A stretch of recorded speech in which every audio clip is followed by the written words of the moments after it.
avant. Le galop de nos coursiers apporte au peuple entier le bonheur et la liberté.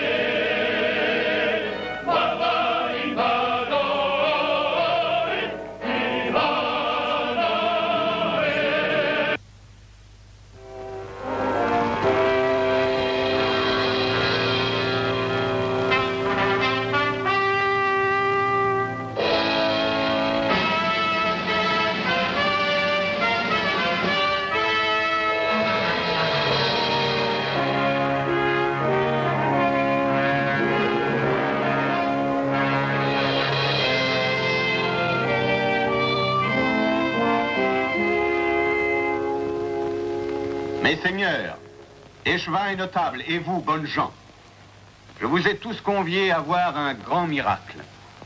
J'ai ici la célèbre épée de la légende. Excalibur, l'épée enchantée du roi Arthur. Vous l'avez trouvée sous le sabot d'un cheval? Quelqu'un doute de ma parole? Écoutez un savant illustre, notre prieur d'Achoud. Mon prieur, vous avez vu cette épée? Oui. Quel est votre avis? Seuls des fragments de la légende subsistent et les chroniques. Oui.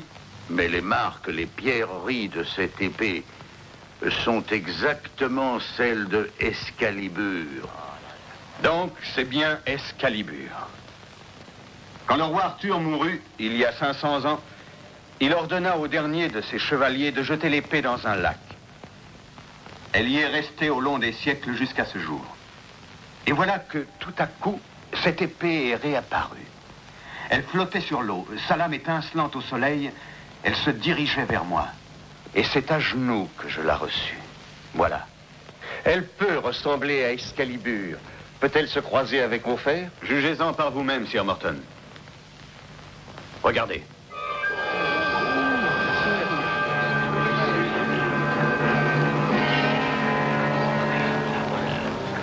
Je pense que son pouvoir vous est connu, cependant.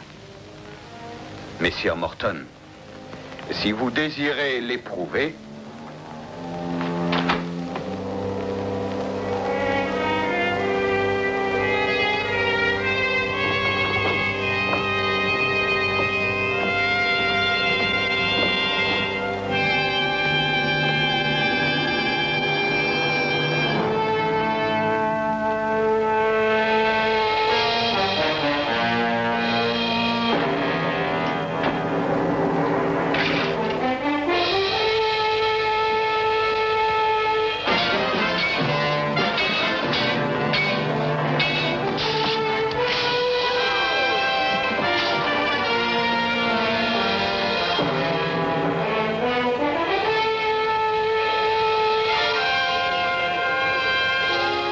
Rendez-vous? Je me rends. Monseigneur Moret. C'est l'épée du roi Arthur, c'est Excalibur.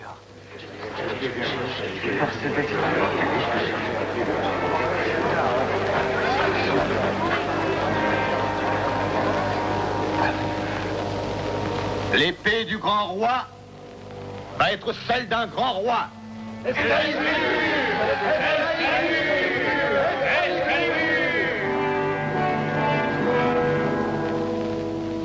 Le jour de tous les saints, le prince Jean viendra chez Sire Moret. Et cette épée enchantée lui sera offerte en présent. Il a dit, cette épée sera celle d'un grand roi. Si vous n'intervenez pas, c'est sous peu le prince Jean sur le trône. Une épée enchantée. Celle du roi Arthur, Excalibur, rien de plus. Mais c'est une histoire sensée. Bien sûr, c'est insensé, mais j'ai vu l'épée de Sir Morton fendue jusqu'à la garde. Tout le monde criait au miracle quand je suis parti. Pensez aux conséquences dans le menu peuple à l'annonce du prodige. Ils vont y croire. Que peut-on faire? Dans 10 jours, père, tout le comté sera réuni chez Sir Moret pour assister au tournoi d'archers. Les gens sont exaspérés par le nouvel impôt que le prince Jean a levé. Un anneau où sa valeur équivalente doit être versée par chaque homme libre. Profitons-en pour leur dire que cette épée n'est pas la vraie. Mais voudront-ils nous croire? Sir Ivanhoe, je sais ce qu'est une épée, je suis forgeron. Magique ou non, jamais cette épée n'est restée 500 ans au fond des eaux. Crois-tu pouvoir découvrir où elle a été faite? J'ai entendu parler d'un forgeron nommé Bertrand de Leeds qui a trouvé un nouveau procédé de trempe. C'est un homme de grande réputation. Et s'il a vraiment trouvé ce procédé, il a très bien pu forger cette épée. Il serait bon de rendre visite à Bertrand de Leeds. Et quand le prince Jean viendra chez Sire Moret, nous serons en mesure d'apporter la preuve que cette épée est fausse.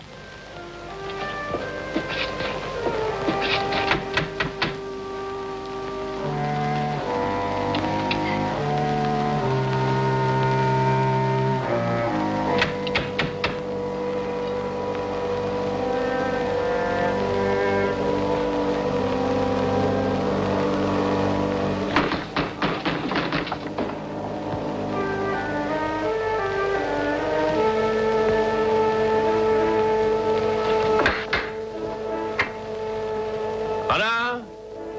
Y a-t-il quelqu'un?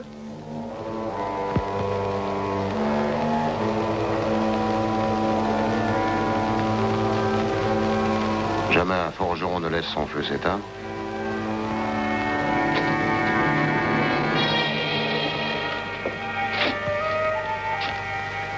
Es-tu Bertrand, le forgeron?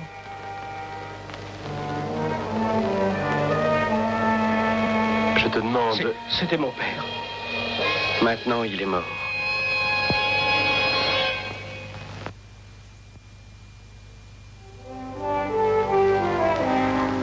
Ainsi, ton père aurait été empoisonné.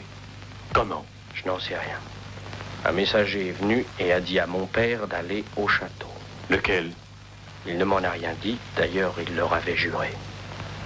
Ils n'ont pas cru en sa parole. Mais qui? Qui il? Je ne sais pas. C'est hier que les bûcherons ont trouvé mon père sur le chemin, mourant. Ils l'ont ramené ici. Il ne m'a pas reconnu. Il a pu dire encore poison et épée. Et il est mort. Qui sait encore quelque chose sur cette épée? Il y avait quelqu'un qui travaillait avec mon père. Qui? Herbert, un orfèvre. C'est lui qui sertissait les pierreries dans les épées. Notre apprenti est parti le prévenir. Herbert l'orfèvre.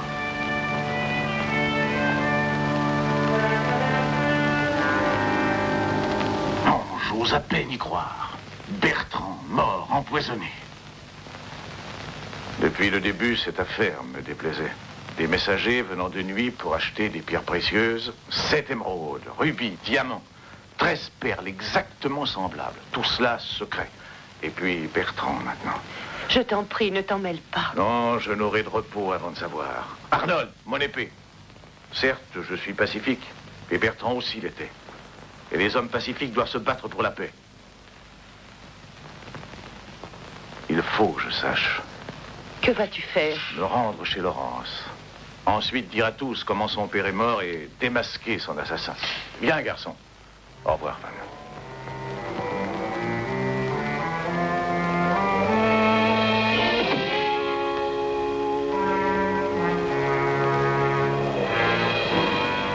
Il y a certainement du travail pour lui à Rotherwood, n'est-ce pas, le messieurs? Oui, bien sûr. Merci, Seigneur.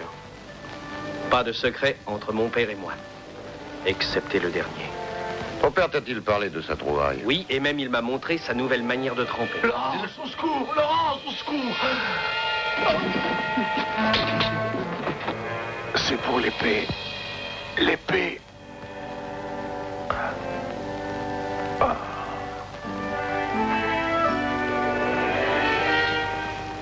Après le tournoi de demain, il nous reste une semaine jusqu'au jour de tous les saints et l'avenue du Prince. Oui, monseigneur.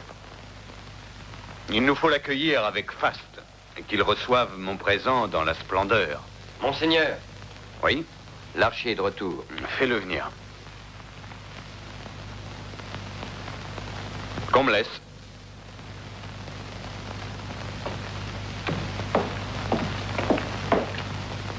Eh bien? Ils sont morts tous les deux, messire.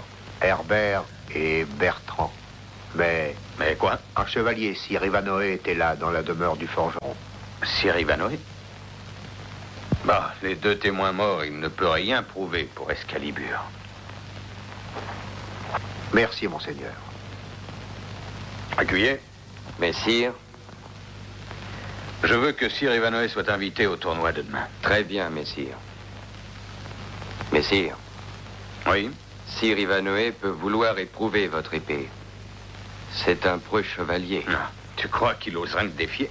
S'il l'osait, messire, il l'emporte. Il ne me défiera pas. Il ne le pourra pas.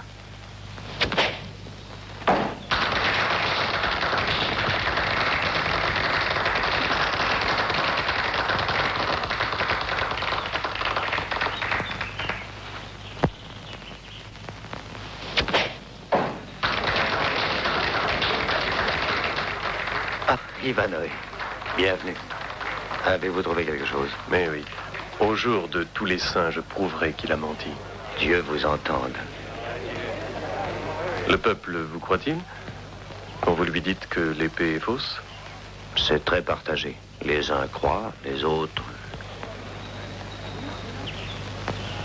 Seigneur, nobles dames et bonnes gens, vainqueurs allant de Ringwood.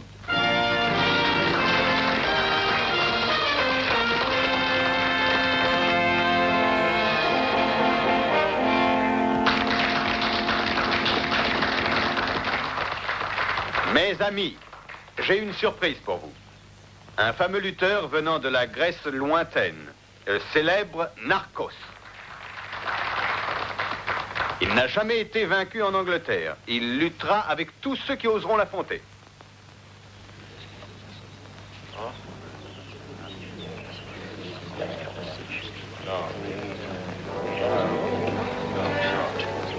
Sir Ivanhoe.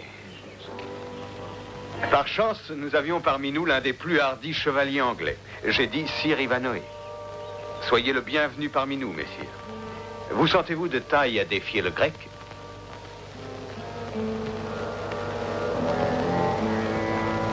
N'en faites rien, je vous en prie. Il vous briserait les reins. Redouteriez-vous de gâter vos chausses?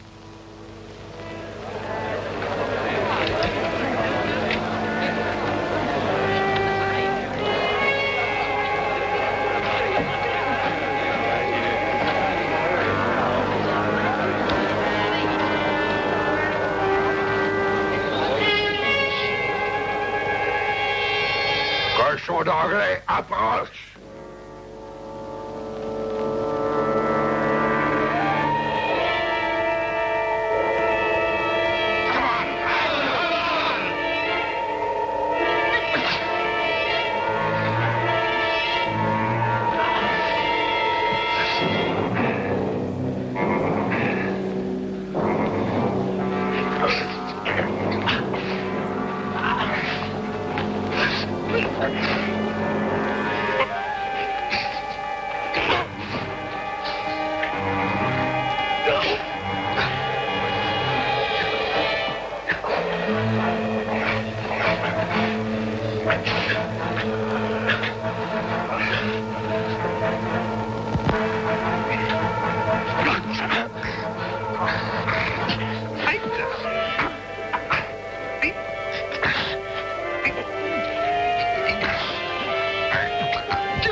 Silence au nom de notre prince, qui bientôt sera en ses murs.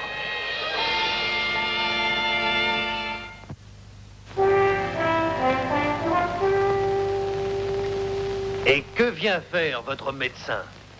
Nul n'osera porter un défi à Moret, armé de cette épée. Cette épée que le prince Jean vient recevoir dans 8 jours. Et que tous acclament, les petits comme les grands. Oui, et qui n'aura plus qu'à monter sur le trône. Qu'en penses-tu, médecin? Le bras est brisé, sire Cédric. Il ne saurait tenir une épée.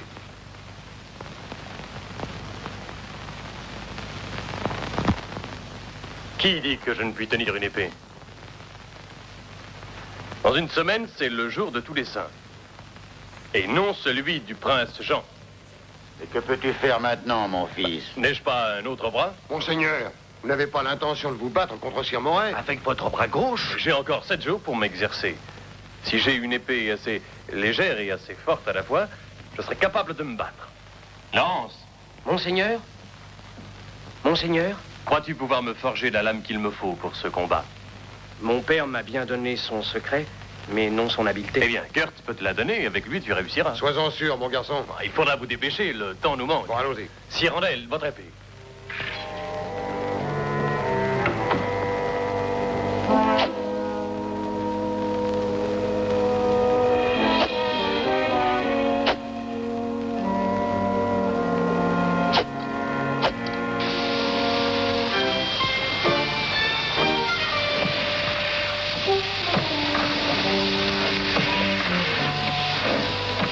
Ça va.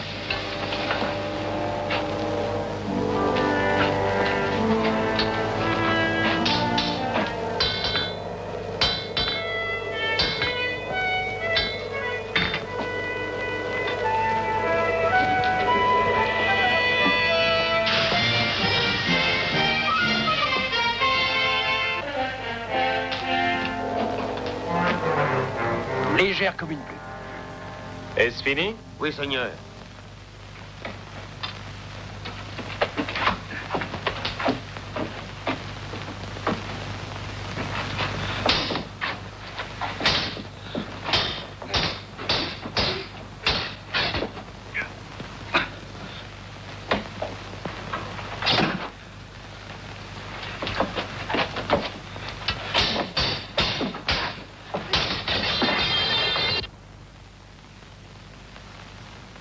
Vous ne pouvez pas, Seigneur, vous n'en avez pas la force.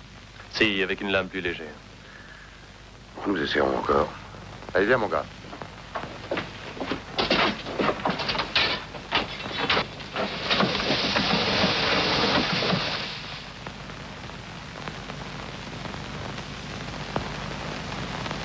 Messire, un messager du prince Jean.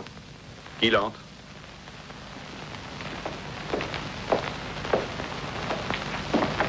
Du prince Jean, l'envoyé est ici le bienvenu. Son Altesse royale vous complimente. Elle sera ici en temps pour demain. Je la précède avec son étendard. Son Altesse me fait grand honneur. J'attends sa venue avec beaucoup d'impatience. Elle a grande hâte de voir cette épée.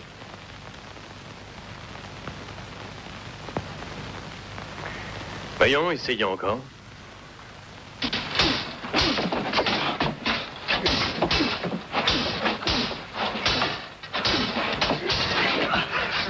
Pas assez légère. La plus légère, elle sera sans force et ne pourra rien contre l'épée de Moret. Ah, affile-en le tranchant. Oui, merci.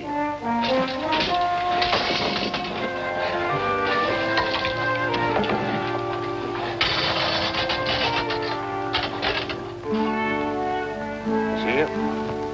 Merci, garde. Elle a l'air solide. Pourvu que mon bras le soit aussi.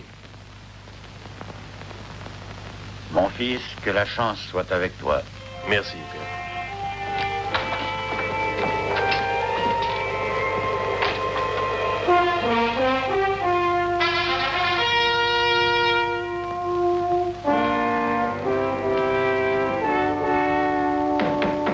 Son Altesse royale, le prince Jean.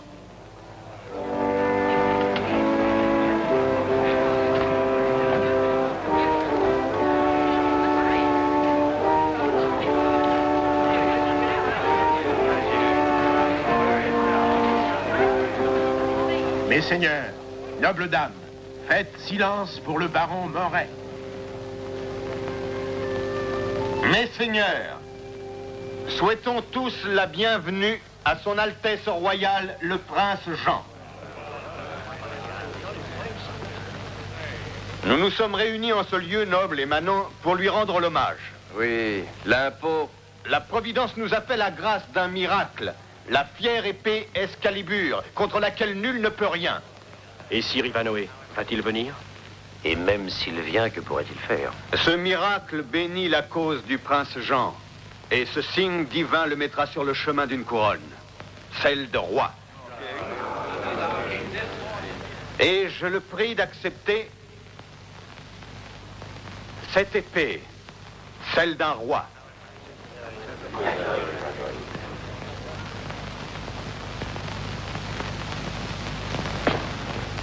On ne peut rien contre elle, dites-vous. Comment osez-vous? C'est très bien. Nous allons voir. Si c'est vraiment là cette épée enchantée, la fameuse Excalibur du roi Arthur, vous n'avez rien à craindre, Moret. Mais, votre Altesse... S'il y a le moindre doute, qu'il soit levé sur le champ, ça vaut mieux. Soit, votre Altesse.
Voilà Excalibur.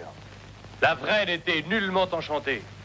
Elle était simplement dans la main d'un roi sage, aimant son peuple. Et si vous voulez son amour, retirez cet impôt inique. Les joyaux qui ornent cette épée le remplaceront largement. Qu'il en soit ainsi.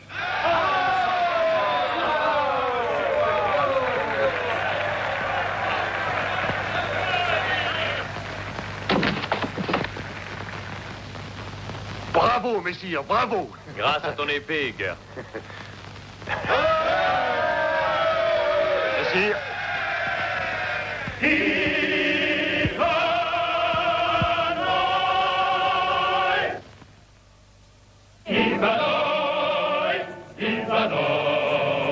Par les monts, nous chevauchons et nous chantons.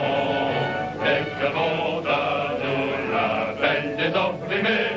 Voici nos cœurs, nos lances et nos épées.